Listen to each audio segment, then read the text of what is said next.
the first thing I wrote, I hadn't even started the movie yet, was just, yo, I gotta stop watching season 2 of Bridgerton for this. Yeah.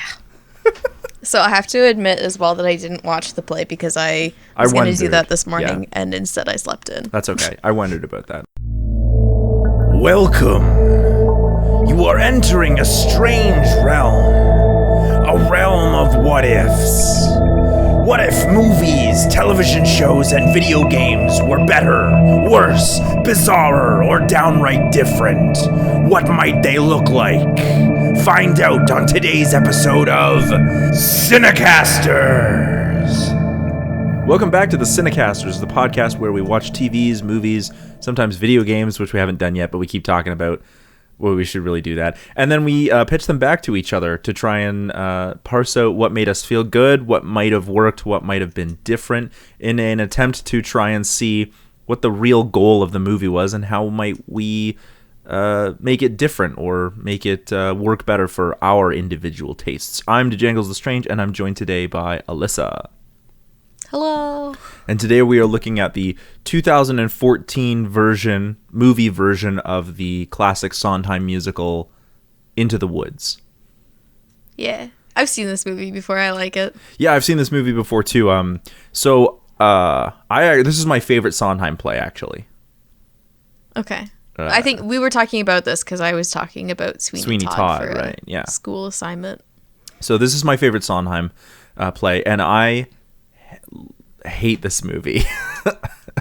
I think a lot of people who, I don't want to say I hate this movie, that's not quite accurate, but a lot of people who know the play, I think, were really disappointed with this movie because it's a condensed version of the play, as you expect it to be.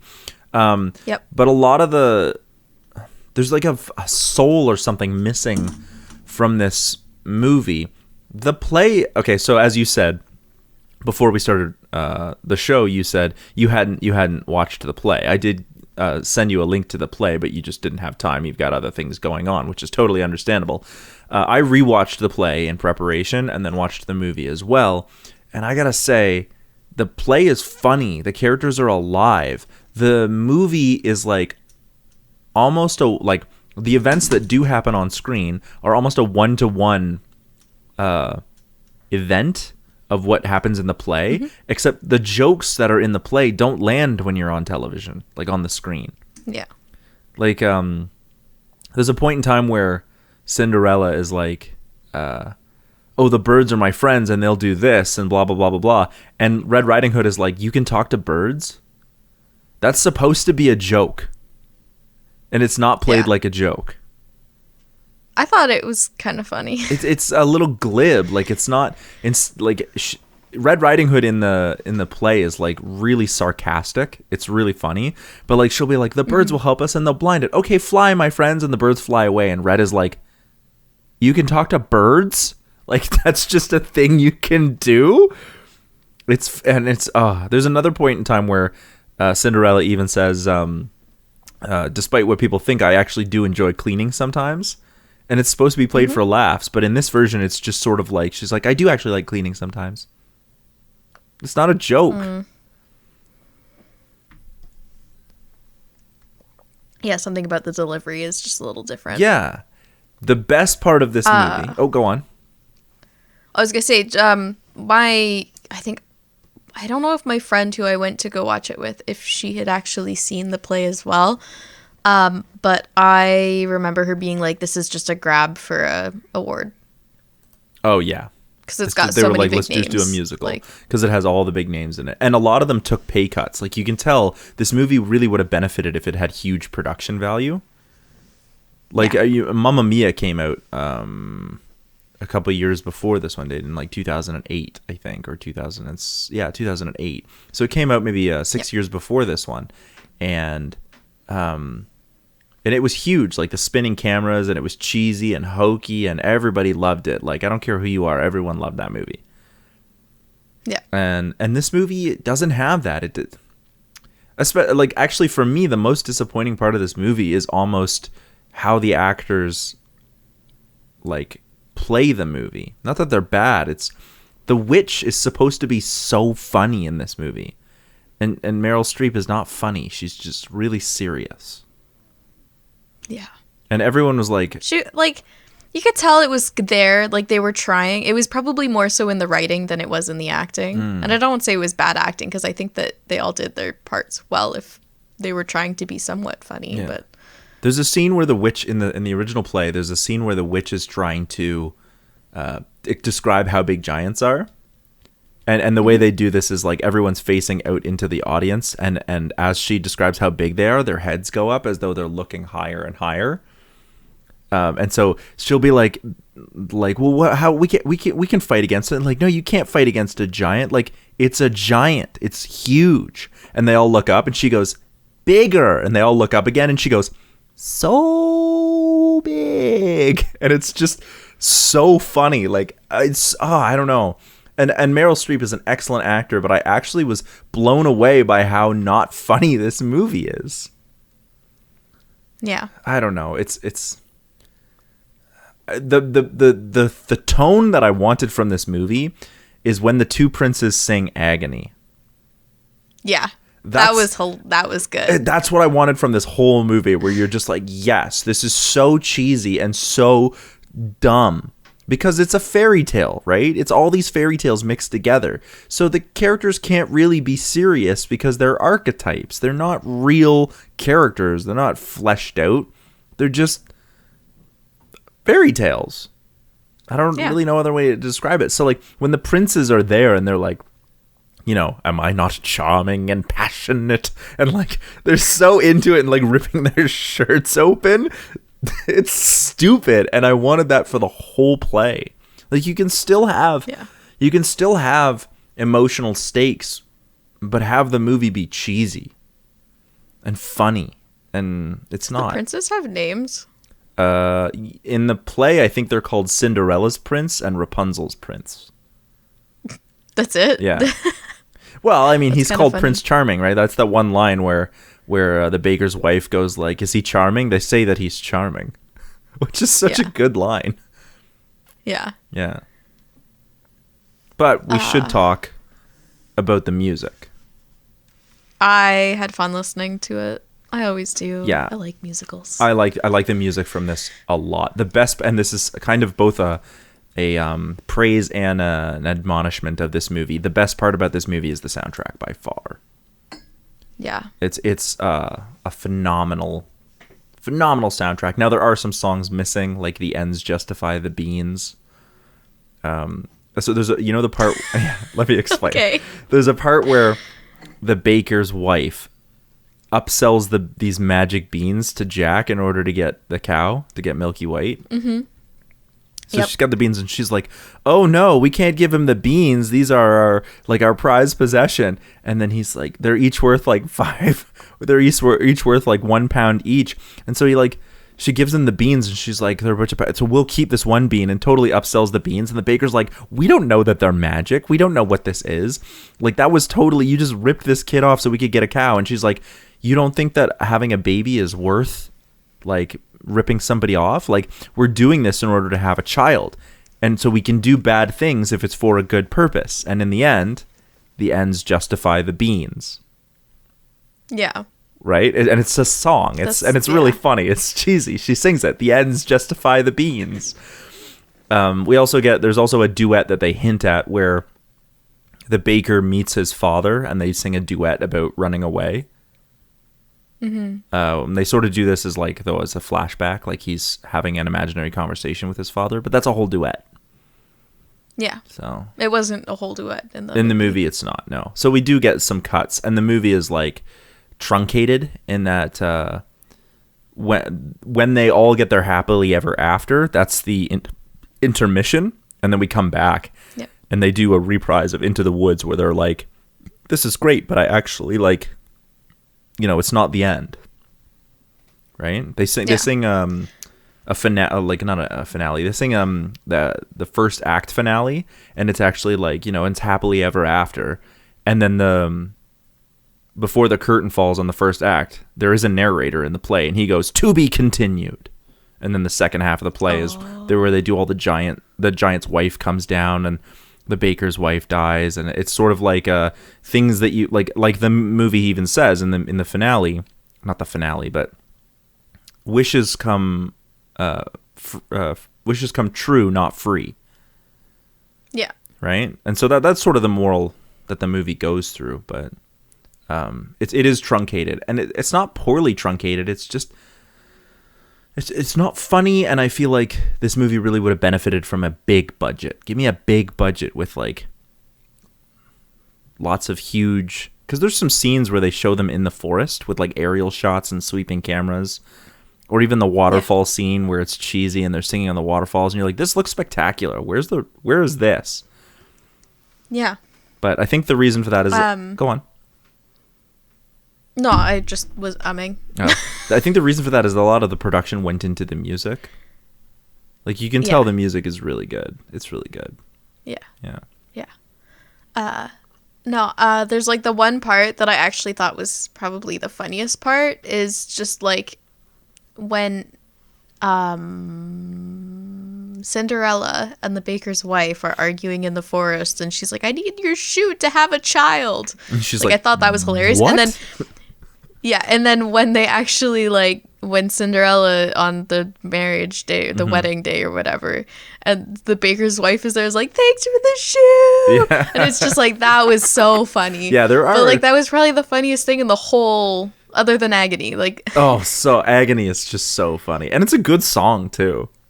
it is. Like, it's just a well-written, like, catchy song, but the fact that both of them are like, agony, far more painful than yours, and they're like trying to one-up each just, other. like having a pissing contest. Like, it's just so bad, it's but so good. Stupid and cheesy, and I want that for the rest of the play. Yeah. Right? And it's irritating. But I will say that the actors that they picked for this are awesome. Like, everyone just sings so well, particularly for me.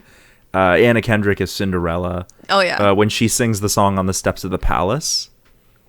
Yeah. And she hits that final, like, climax note where she's like, on the steps of the palace, and hits that final, like, high note. It always gets me. Like, I'm always just like, oh, you killed it, girl. And Emily Blunt, I also have a huge soft spot for. She kills it in this movie. I am actually really disappointed that there are a few scenes with Anna Kendrick and Emily Blunt, and they're singing like, he's a very nice prince, he's a prince who prepares, and she's like, no, the prince, like, what's he like? Well, he's tall, is that all? And it's not really a duet, because I'm sitting there going, like, you have Emily Blunt and Anna Kendrick, and you're not going to have them sing a duet? They're not singing together. Yeah. Like, there's this dope rendition that you can find on YouTube of Anna Kendrick and Idina Menzel singing For Good. And Idina Menzel, obviously, the original version, original portrayal of Elphaba in Wicked.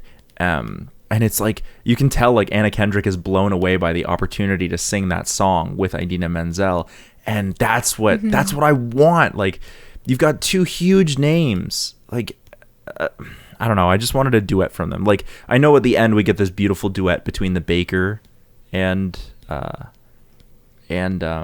Cinderella as they sing, like, I can't remember the name of the song. You're Not Alone. You're Not Alone. Or whatever it was. Yeah. You are not alone. Yeah, beautiful song, and they sing it together really, really well, and I love that. It just, I mean, Emily Blunt. What was the implication at the end? So for some reason, I always thought that in the end, and this was probably just like my skewed memory. I always thought that in the end that Cinderella and the baker end up together.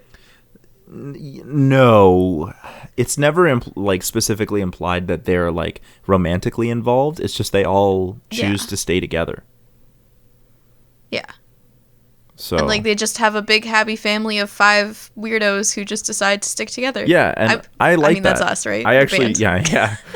I really like that. I actually think that's better than having them be romantically involved, especially because the baker just lost his wife. Yeah, it's one of those things where it's like, this is what I thought I remembered, and then for some reason it's not what I remembered. Yeah. And that's happened to me a couple times. I think I just have a really bad memory. But that does bring us to what we should talk about, which is the play has it a bit more, but it's in the movie too, is this weird sexual overtones. Yeah. So particularly around the wolf and Little Red Riding Hood. Yeah, that was gross. Hello, little girl. It's supposed to be gross. In my notes, I actually have don't trust strange wolves with, I said fedoras, but I don't know what type of hat he was wearing. I think it was a trilby, but yeah. But I actually don't like the way the wolf is, like the way Johnny Depp is dressed in this movie, because he looks like a vaudevillian. No, it's so weird. He looks like a vaudevillian like businessman who's pretending to be a wolf. Like he's got this weird costume on with a tie, and so the implication is supposed to be like really, really sexually like overtones, and I think that could work if Red Riding Hood wasn't a little girl. Yeah. Like, and you could still sing the same song, but if she was like an adult, then it would be then a little you less could weird. and you could like have it be creepy, but we could have it be funny instead of just straight up creepy. just straight up creepy. Yeah, you could be like, oh, he's being creepy, but because she's not like an actual little girl, it's we're having fun with the concept here as opposed to making it really pedophilia. And it drives it home even more when Cinderella sings, or sorry, when Red Riding Hood sings her solo, which is like I Know Things Now. And I know things now that I didn't before. And like the things, like she talks about the things that he showed her. Like he showed me many wonderful things. Like how is that not huge sexual overtones? Like he basically seduced her and was like, this is what sex is. And now she's like, well, I was scared. I was excited and scared, but I was scared. And it was like wonderful and awesome, but then it wasn't. And you're like, I cannot be insane. I cannot be insane. Like it's there, right? No, it's not just you. The whole time I was like my face was just constant. I kind of wish I would have seen that. No. Yeah, you're not alone in that. Where I was just like, I don't like this. It's because I think there is a space where that can be really funny if it's handled well. Like in The Producers, there's always this like sexual overtone in The Producers, but it's funny and it's not with an underaged young girl. It's much more. Yeah. Now they are pretty ambiguous in this with like age. Like Cinderella is a young woman, but it's hard to identify what age she is. We don't know how old the baker is. We don't know how old anyone is. We just know that Red is a little girl. Sister. Yeah, we know that Red is a little girl and that Jack is a boy. That's about it. Yeah.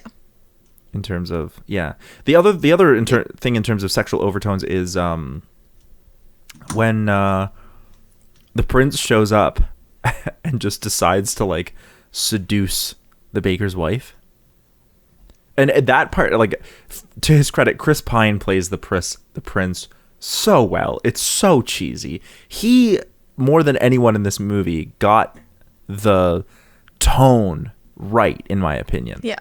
At least for his character, because he just shows up and she's like, oh hey, like it's the prince, and he just goes like, yes, you're so brave to be in the woods.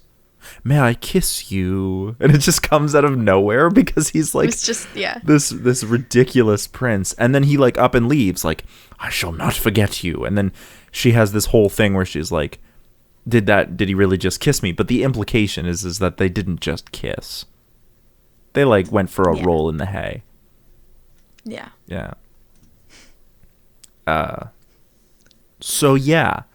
But this is the first time. This is interesting because this is the first time on CineCasters where we've ever done a musical outright. We've done animated movies before that have music in them. We did Nate and I did Encanto a while back. But we've never done a movie that's been movie that is based off a musical. So this is really interesting because in this instance, you've not seen the play, although you may watch it at a later date. And I encourage you to plan do on that. watching it. I encourage you to do that. Yeah. I encourage everyone to do that. But you've seen the movie. I've seen both. And actually, I've seen the play more times than I've seen the movie. Yeah. And So I'm interested to see where we go with our pitches. We don't have to go there right yet if there's anything else you want to add, but I felt okay. The only problem that I had with this, beyond like the occasional like believability thing, because going back to Sweeney Todd and my assignment, I talked about like the suspension of disbelief that a person has to have when they're watching a musical. Yeah. Just because it's just automatically, and then it makes it a lot easier to suspend that disbelief for other things too. So like the size of Cinderella's mom's tree, I was like, okay, there's no way she planted that in her life. Even as a branch, especially like if it was a that, willow tree. Like willow trees take a hella long time to grow. Yeah.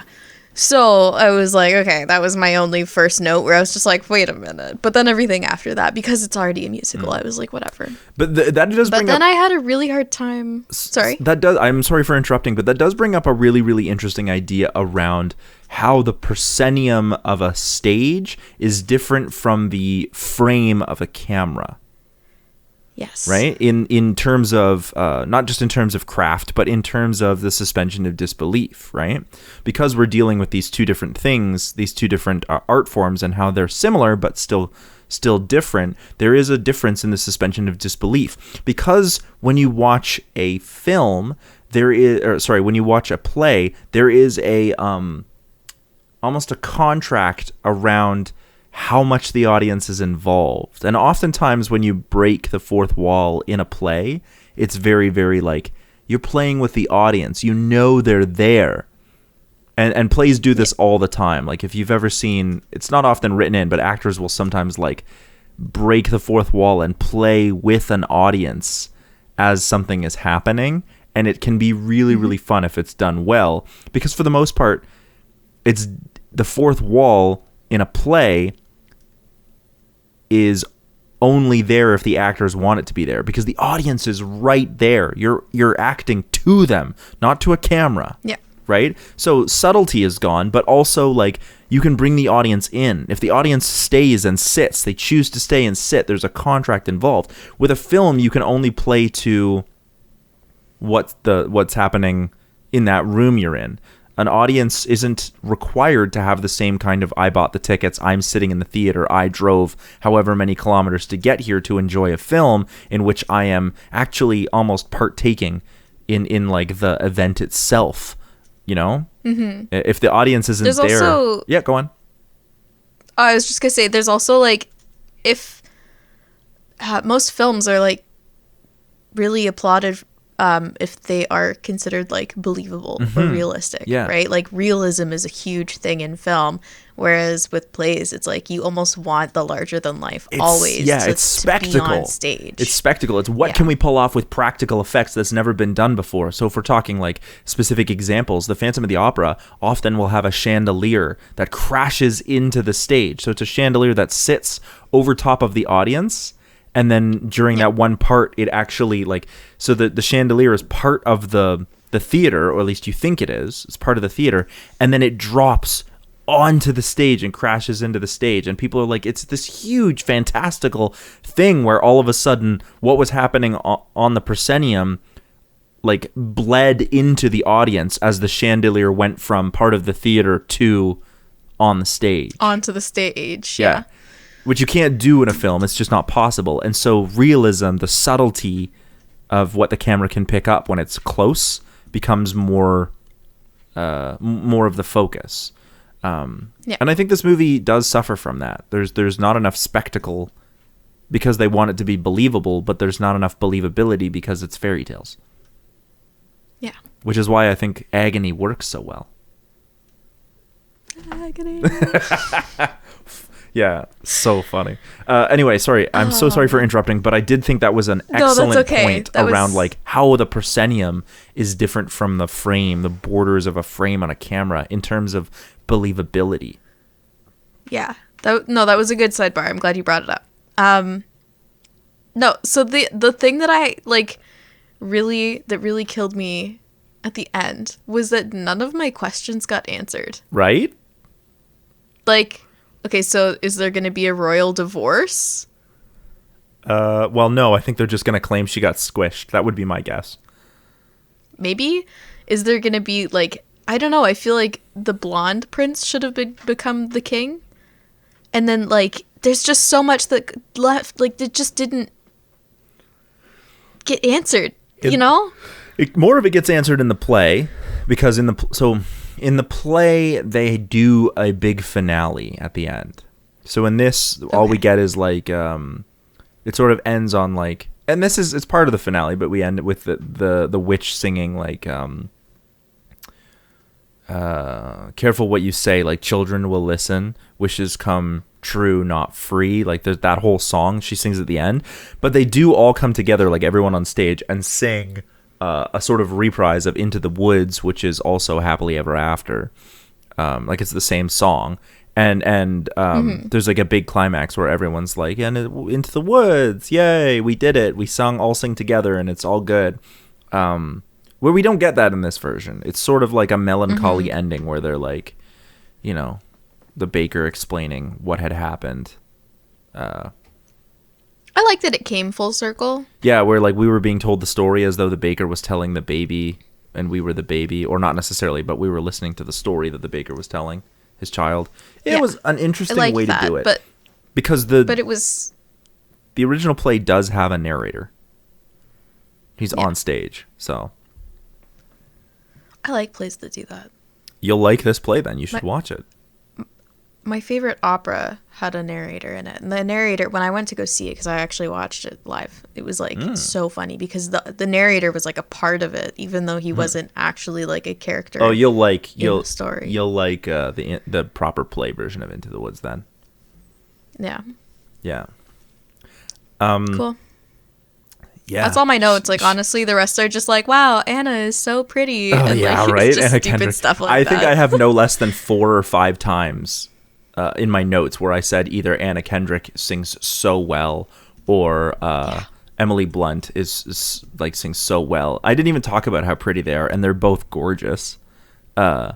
Because I was just like, damn, like I know that the singing was all done beforehand and then they filmed it. Like I know how that process works, and I know how much like the studio can fix errors and how many times they probably did takes in order to make sure it sounds good. I know. We record. That's what happens when you're a musician. You pick up on these things. And I still think they sound amazing. Like, and I know they sound amazing because of those things, but I love the quality. It's also that suspension of disbelief, right? But I love the quality of Anna Kendrick and Emily Blunt's voice. Like, they just sound so good. I love the way their voices sound. Because Lilla Crawford, I think is her name. She does Red Riding Hood in this movie. I don't care for her voice. I think she's a spectacular singer, but I don't care for her voice. I don't know if I've heard her sing in anything else, but I think here she was really trying to push that like young girl voice. Yeah, that's probably also true. I but think it's very nasally. Yeah, like it just sounds very. Yeah, and I think, like I said, I think she's very talented, but at least in this movie, it didn't do anything for me. The quality of her voice, I shouldn't say that.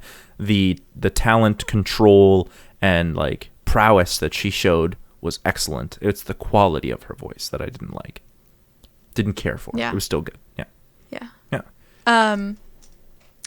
What's his name? The guy who plays the baker? I have it written down somewhere, but I can't think of it off the top of my head. What that guy's name is. The Late Show with James Corden. Okay. I didn't know he sang. Yeah, man. He has so he's like a famous comedian, got his start up in like British television. But yeah, he like sings all the time. He and Emily Blunt are like really I like good a lot friends. of the stuff that he does. Yeah. But I didn't know that he's, for some reason, I just had no idea that he sang. And I was just like, what? He and Emily Blunt are friends. He's done stuff with Lin-Manuel Miranda. He, it's just a spectacular dude. Maybe I've just been missing the stuff that he's in. I don't know. Yeah. I'll have to watch more of it. Yeah. He's good. He's a good singer. I think he's a great comedian too, which is why I think it's weird that he plays the baker so seriously. Yeah. But he may have been chosen for his singing prowess, not for his comedic prowess in this particular instance. Not that he doesn't have comedic prowess. It's just not what they were going for, clearly. Yeah. Yeah. Should we do some pitches? Yeah. Yeah. Do you want to go first, or Insert would you the like me Bernie to? Sanders meme of "I am once again asking for your assistance." Asking for your donations. All right. What do you got for me, Alyssa Sanders? Or do you prefer Bernie Gelata? No, it's fine. Burn So Alyssa? my Burn idea. Okay. Anyways, so my idea, and this is okay. So like I said last night when we were talking, because I was like, I have an idea. I have no idea how to like actually Pull it off. do it Yeah. though. And I thought about it all night long. It kept me up, and then I slept in this morning, and I was like gonna write this morning, so it didn't really happen. But I kept thinking about it, and I was like, okay, I kind of have a general idea of what I would want, but I still have no idea how I would do it. So my idea was to do a sequel Ooh. to answer all of my questions. Okay. But because we've already like gone through all of these, like we already know the endings to these fairy tales that they've already used. Let's throw some new ones in. So say that the older prince, what's his name, actually dies because I don't like him. Chris Pine? Or You something. don't like Chris Pine? Well, I like him. I just didn't like his character. Oh, yeah. He's supposed to be an absolute ponce. Yeah, so he, I don't know, gets sick and dies or something. And then Rapunzel and her prince, who is now king, because his elder brother died before giving an heir, have a child. And like this is 16 years down the road, and their child's name is Aurora, and she's been cursed after birth. And she's like, it's coming up to the days where she's supposed to fall asleep, right? So she's Sleeping Beauty. And then we have Snow White and Rumpelstiltskin, and those would be like my 3 main fairy tales I think that I would use. Nice. And I think I would have it, and this is where like there's so many things, like there's so much going on in this play or in this movie, I guess, with like all of these fairy tales weaving in and out, and I just don't know what like how I would actually Like do the same thing unless I had like a full like year to sit down and really like formulate it and come up with the music and everything. Yeah. Yeah, so that would be like kind of my idea. Like we always have to have like a timeline, right? Like so the timeline would be like the week before Aurora's 16th birthday, and Well, you can't call her it's Aurora. the ticking time but bomb, yes. right? Because Aurora is Yeah, the Disney version, whatever her but name- Sleeping Beauty. Yeah, Sleeping Beauty, whatever her name would be. I'm calling her Aurora just because that's convenient and in how the I know her. zeitgeist. Yeah. Yeah. And then so it would mostly follow her, I think, as she's kind of like, what? I was cursed and nobody told me. You're like, and yeah, then, you're gonna sleep for like 16 years, and she's like, teenagers. Yeah. And then Snow White, same kind of thing, where they also, you know, she falls asleep into a eternal sleep or whatever. And then maybe like the dwarves end up coming across Aurora after she falls asleep, and it's just like, wait a minute, there's 2 of them. Yeah.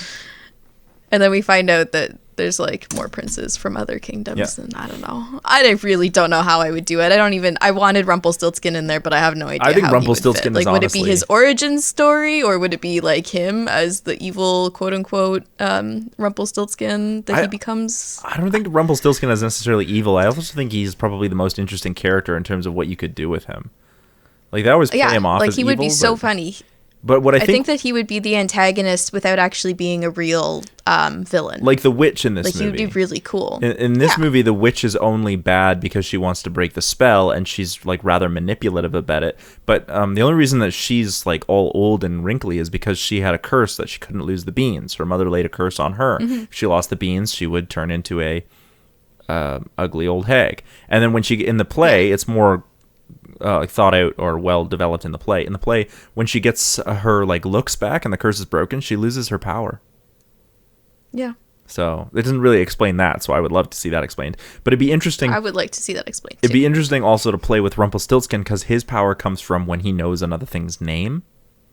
And because a lot of the characters in this particular play don't have like out and out names, they're just called like the baker, the baker's wife, the princess. You know what I mean? Like only a few of them actually have names. Jack and Cinderella. Red Riding Hood is just referred to as the little girl. Yep. So I think it would be hilarious if Rumpelstiltskin is trying to like have this power over people, but they don't actually have names. And you could play, if you had a narrator too, you could play with that, where the narrator would be like, well, the baker and his wife, and Rumpelstiltskin could like walk up to the narrator and be like, yes, but what's his name? And the narrator could be like, I don't know. It just says, like, in the book, it just says. Have like and then have this scene where like the narrator and Rumpelstiltskin are like arguing with a script on stage, the script of the play, and they're flipping through major fourth wall break. Yeah, trying to find these characters' names, because Rumpelstiltskin is like, well, I can't do anything if I don't have any names. Yeah, that could be I would funny. love that. Yeah, see, you've got good ideas. I bring them to the table and you make them better. No, I just have an easier time thinking out loud. So yes, like when you bring the ideas, I'm just like, boom, here's what I got. Here's the thoughts that I have. But because I think that could be so funny. I also think it's interesting that you bring up Snow White and Sleeping Beauty, because in the play there is a reprise of everyone's favorite song, Agony. Mm-hmm. And in Agony, what has happened is that Cinderella has gone into the forest, and the prince has like left the castle. He doesn't know she's in the forest, but Rapunzel has given birth to twins. Yeah, she gives birth to twins and is forced to like wander a desert with her like blind husband. Anyway, his eyes get healed at one point in time, and everything's all happy. And he decides he's not happy with her like whiny babies, and he leaves her as well. And so the two of them are like, the two princes wind up meeting in the woods again, and they're both like they sing a small reprise of Agony, where one of them has found Sleeping Beauty and the other one has found Snow White sleeping in the forest. And so instead of being like always 10 feet below, always 10 feet behind, they're singing like she's always asleep, and they're trying to like wake her up, and I must have her. And then they sing like that they, that this is all happening. And then they look at each other and go, ah, well, instead of I must have her to wife, they sing, ah, well, now back to my wife. Like they're both. Wow. Yeah. Wow. Oh, those princes are such dirtbags. Like they said in the movie, they were raised to be charming, not honest. Yeah, they are dirtbags. And they do it for fun, right? It's just for funsies. It's for comedy is what I mean. Not just like they're doing it for fun because they want to get the rocks off, but yeah. I mean, but it's that's what I thought it was funny that you mentioned like Snow White and Sleeping Beauty, because they're technically in the play as bit parts. I had no idea. Yeah. So but I think that would be really funny though, is to kind of bring in those other princesses, and then also just like now that you bring up the idea of like Rumpelstiltskin breaking the fourth wall, it'd be so good. I think Rumpelstiltskin would make an interesting sort of main character where he's the villain, but like a sympathetic villain, and he doesn't mean to be the villain. Especially because like if there's a curse on Aurora, like if that's the direction you want to go, if there's a curse on Aurora, then they want to break the curse, and the only way to do that is to like do something for Rumpelstiltskin. He has her like weave hay. Because it would basically like parallel the first movie, but like with different characters. Yeah, and you could have her like weave hay into gold for him, right? Like I don't think that's Is that Rumpelstiltskin's story? Yep. Yeah. It's the beginning of the story. I think so. Because his mom, like, in order to have a child, or like in order to get married to the prince, she claims that she can spin hay into gold, and makes a deal with Rumpelstiltskin, and he shows up and does it, but in exchange he has to give her her firstborn, and then she's like, no, I can't give you my firstborn, and he's like, well, fine. Yeah. For 3 days you can guess as many names as you like, and if you guess mine, I won't take your child, but otherwise I'll take it. And then she sneaks out and finds it out. So there's like that's a lot of shit going on right there. And then you can discover like, why does Rumpelstiltskin want a baby? Oh, it turns out like maybe he wants to be a father and can't have a child of his own for whatever reason. Maybe he's cursed as well, right? Maybe. I don't know. It's worth exploring. It's an interesting idea. I think it'd be cool. Yeah. So I just wish that I had more of a brain. Yeah. More of a brain. I wish I had more time. I wish I had a brain. I wish a lot of things. Yeah. I feel like now we're just getting into what's it called? Territory. We're not in Kansas anymore. Wizard of Oz? No, I was just singing. Yeah. I was just singing. That's part of the original of the first song. That's the I Wish theme, right? Well, I know. Yeah. I know, but you could also do that with the characters from Wizard of Oz. Yeah, wish I had a brain. Wish I had courage. Yeah. Oh Oh, damn. There you go. You can add those in too. Yeah. I do think that's my pitch. yeah. It's literally just like no, that's good. I do think sequel. that the theming, the musical theming is really, really well done in this musical as well. We didn't talk about that at all, but like Cinderella, like whenever she sings "I wish to go to the festival," it has that theme, like "I wish to go to the festival," and then every time the prince's trumpet, it's that theme. Like it's just that sort of like the way they relate stories together, almost like thematically, is really well done. It's really good. It's really good. So good. Okay. It's so good. So my movie starts out the same way with the Into the Woods theme, but in my version, I want to focus a bit more on the baker's wife. So in my version, she's like bored. She was once from a very wealthy family, but lost her fortune and was forced to settle for marrying a baker so that she wouldn't be destitute. So the baker is like really in love with her, but he's not super confident because she's like a little more controlling, a little more not demeaning, but she's like, she wanted romance and adventure from her life, and now she's just sort of stuck baking. So she convinces him that she's like, well, we'll have a child. We should have a child. That's something, right? Something to give my life meaning. And so they've been trying for a child, but they can't do it. So that's where we get the I wish I had a child. We also get Cinderella, and her same story, but the reason that her stepmother is so insistent on her daughter's marrying is that after she married Cinderella's father thinking he was wealthy, he passed away and just put her into more debt. So now she's like desperate to marry off her daughters so that they're not terrible. But she still treats Cinderella poorly. We also have Jack and his mother, and she berates him and belittles him, and then Little Red Riding Hood. All of this whole like opening number would all be told in like a town square. So they're all like in town, and there's a narrator who would like explain this to us and bring us from house to house. Do you know what I mean? Like he would like, he's in the story, he's in the setting, but nobody ever talks with him. So he would go, he's just there. Yeah, he would be like, once upon a time, bum, bum, bum, bum, there was a baker and his wife, and he would like look through the window and the camera would look with him. And he's talking, and we see them like, I wish, yeah, I know. So, and he walks from house to house or yard to yard or wherever. So we're panning with him. And then at one point in time when all of them are singing, we actually like pan out and see like these 4 or 5 houses, and they're all like outside or inside singing into the woods, right? And they all have reasons to go into the woods, and they all go separately into the woods, not together. But we see this sort of happen in like a bigger kind of production way. Like a full scale kind of like at the end when they're all like into the woods to get the thing that makes it worth the journeying. Like that kind of like would all be them all singing together, except they're not like with each other. They're just singing their intentions together. So the climax of the song, they all go into the woods. Great, good. In the forest, each of the characters at one point or another would meet a strange man. And he's this man who would basically say, at first when I appear, I seem delirious, but once explained, I'm nothing mysterious. It's from the play. So that's why I put it in there. So basically, like at one point or another, everyone's always like, I need to do this. I want to do this. And he keeps saying, like, if you don't like your circumstances, change your story. If you don't like the if you don't, change your circumstances, change your story. So the only difference here, as we keep going through, is the baker thinks that he's protecting his wife. Like she's like, you need to go do this, and he's like, but you're a woman and you can't do that. And like, but he still doesn't have a lot of confidence. That's why she keeps coming back to him and telling him what to do. Yep. So she actually, like I said, she doesn't really actually want a child. She's just like looking for adventure, and so she meets Cinderella. And she's more interested in the prince and why Cinderella is running away. And Little Red is played by a whiny, greedy girl. And Jack is like a dunce as always. And the Wicked Witch is mischievous. And Rapunzel's still locked up at the tower. It's all the same thing.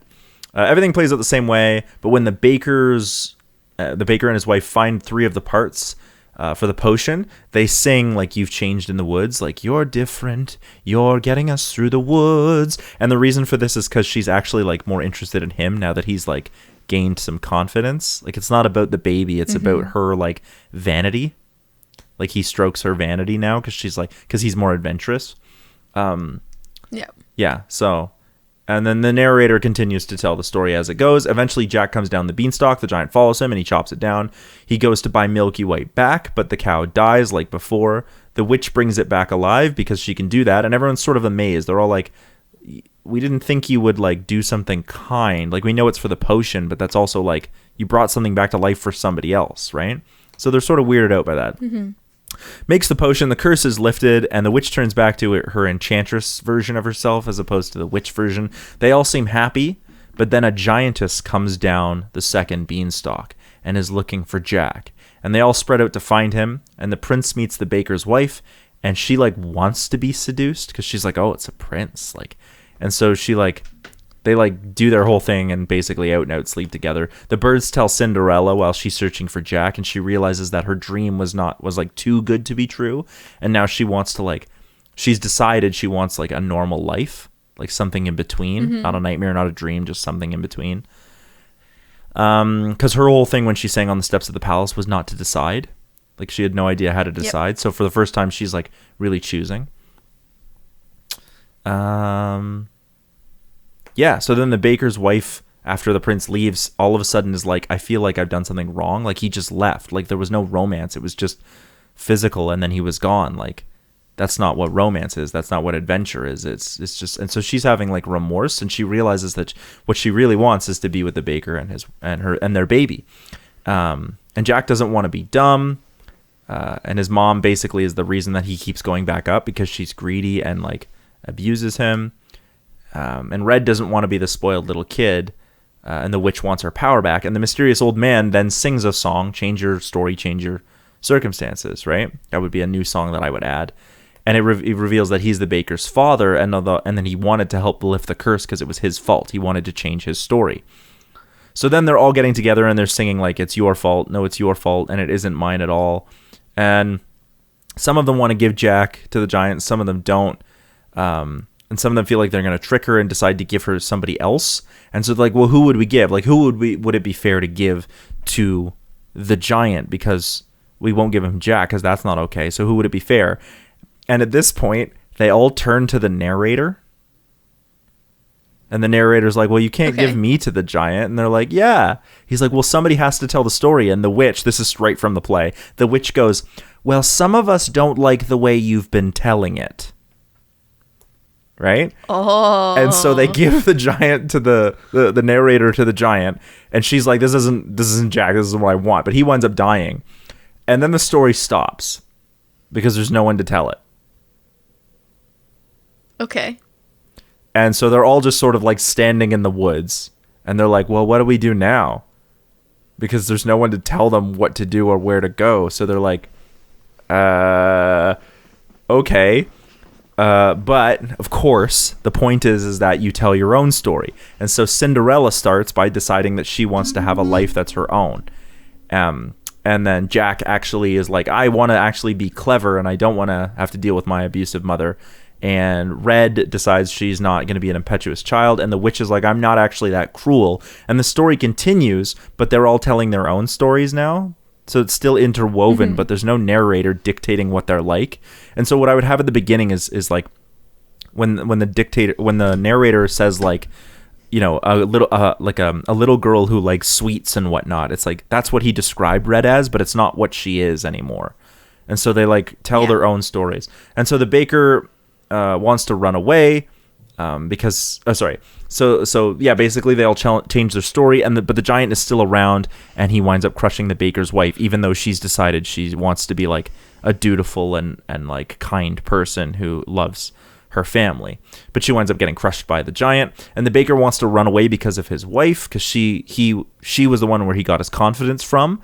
But that's not true anymore because he got through the woods and he changes his story.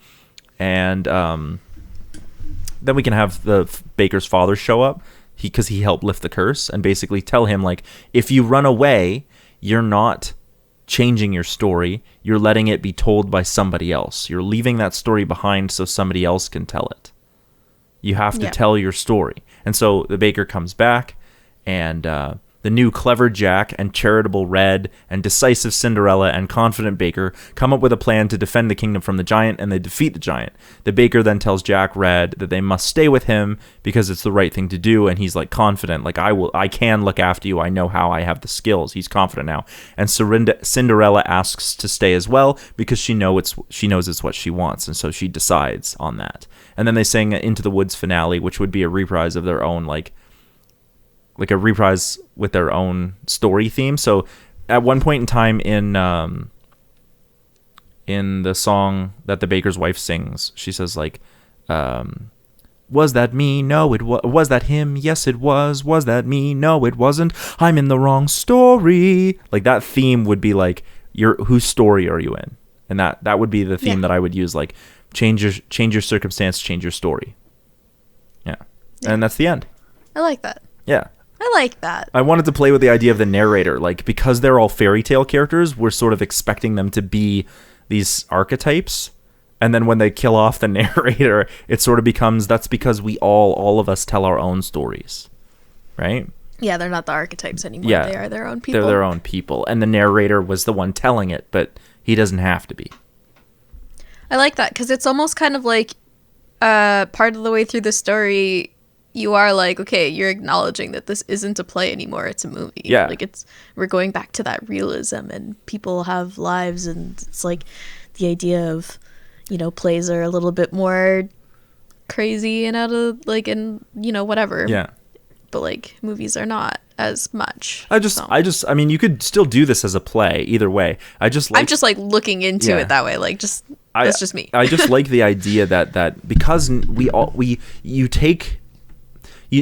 in fairy tales, we kind of take the narrator for granted. Like, they're there and they tell the story. But then it sort of got me thinking, in the play, they actually do feed the narrator to the giant. It's hilarious. But to me, it was like, this is interesting because, and I thought I would lean into it. It's interesting because, like, who's telling the story now? Yeah. To quote Pepe from We Don't Talk About Bruno, are you telling the story or am I? Yeah. Right? And that's what I mean, is like, who's telling the story if there's no narrator? And to me, it was, well, we tell our own stories, or we should. We shouldn't let other people dictate who we are and how we act. So when they decide to give up the narrator, they're saying, like, I don't like who I am in this story. I want to be this. And they change it themselves. Yeah. I just also thought it would be hilarious if they, like, feed the giant, or, like, give the giant the narrator, and the giant's just like, this isn't who I want, and, like, turfs him, just hucks him over her shoulder, and he winds up dying because of it. Then they're basically like all of them, including the giant, would sort of be standing around like, well, what do we do next? You know what I mean? Like, yeah, sort of just standing there like, that was the story. Like, in almost this very Monty Python-esque, like, surrealistic existential, like, moment of like, we the audience are watching these characters thinking, what are they going to do next? And they're looking back at us sort of going like, we don't know. Yeah, I like that a lot. Yeah. That's a good idea. It's different because, like I said, I think the only way to really make this play work is to embrace the fact that they're fairy tales. And so I basically was like, well, let's break them out of that in the actual story. Let's break them out of their own fairy tales in the story. Yeah. But unfortunately, not the best movie, but a great play. Please go watch the play. It's so good. I will. Yeah. I will. Well, that's not just for you. That's everyone. Go watch the play, man. Oh, yeah. Yeah. Yeah. Any last minute thoughts about Into the Woods? Not really. Yeah. Anna Kendrick, though. Right? And Emily Blunt. Especially in that dress. So nice. I was wondering when costumes were going to come up. Yeah. The dress. Oh, yeah. She wears 3 different dresses, eh? All 3 of them are, like, really nice, though. Yeah. I just wish we'd gotten a bit more. Actually, I will say, when they're singing on the steps of the palace and they do the whole time freeze thing, that was it's cool. Really cool. It's not how I would have done it, but it is really cool. That's my favorite song, I think, from this, is Anna Kendrick singing on the steps of the palace. I'm going to go listen to it right now. I think mine is Agony. Agony's funny, and it's a good song. But I love hearing Anna Kendrick sing some of those notes. Like, her voice is so pleasant. Yeah. Yeah. I like Emily Blunt, too. But, yeah. Where can people find you? You can find me at twitch.tv/AlyssaLou with 3 O's, or you can find some of my handmade stuff on Instagram or Etsy at Alyssa Rose Handmade. You can find our band Robot Philosopher anywhere you listen to music, and keep your eyes out. We got some new stuff coming down the pipeline. We're just waiting for some last-minute adjustments and marketing stuff before we can start releasing stuff. Very exciting. And you can also check out our other channel, the CineCasters, for more scripted content. that I've always got new stuff coming out there, and Alyssa is always very helpful that way. So thanks so much for joining us. Bye.